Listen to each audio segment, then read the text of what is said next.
अंधेरे में कुछ है। एक छोटे से शहर के बाहर एक पुरानी हवेली खड़ी थी जो कई सालों से बंद पड़ी थी। लोग कहते थे कि उस हवेली में कुछ अजीब और खौफनाक चीजें होती हैं। एक दिन रीमा और उसके दो दोस्त आयशा और समीर ने तय किया कि वे उस हवेली की सच्चाई जानने के लिए अंदर जाएंगे। शाम के वक्त तीनों हवेली के सामने खड़े थे। हवेली का रंग उधड़ चुका था और दरवाजे की पेंट उड़ी हुई थी। रीमा ने कहा, चलो अंदर चलकर देखते हैं। आयशा थोड़ी डरी हुई थी और उसने कहा, पर रीमा, क्या हम ये सच में करना चाहते हैं? समीर ने हिम्मत दी, कुछ नहीं होगा, बस थोड़ा मजा आएगा।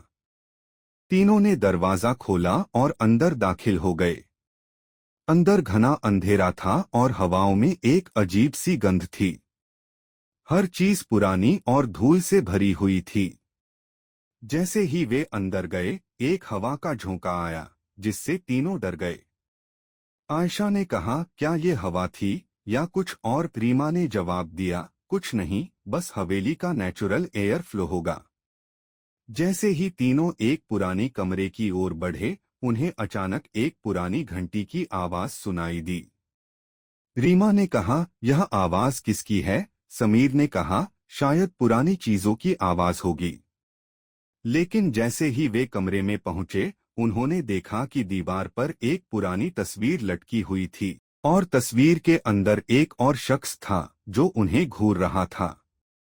रीमा ने कहा, यह कौन है? तभी उन्हें एक भूतनी जैसी आवाज सुनाई दी जो कह रही थी, मैंने तुम सबका इंतजार किया था। तीनों का चेहरा सफेद हो गया। आयशा ने कहा, यह सब कुछ सच में लगता है। समीर ने कहा, हमें यहाँ से जल्दी निकलना चाहिए। लेकिन जब उन्होंने कमरे का दरवाजा खोला तो वो दरवाजा बंद हो गया।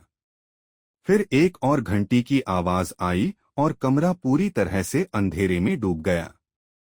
आयशा डरते हुए बोली, हम कहाँ हैं? कहाँ जा रहे हैं? रीमा ने उस तस्वीर पर ध्यान दिया और देखा कि जो शख्स तस्वीर में था अब वो उनके सामने खड़ा था। तो क्या वो शख्स उनका इंतजार कर रहा था या फिर कुछ और था जो उन्हें अपनी ओर खींच रहा था? जैसे ही वे समझ पाते, कमरे में और भी खौफनाक और रहस्यमय चीजें घटने लगती हैं। समाप्त। कैसी लगी यह कहानी?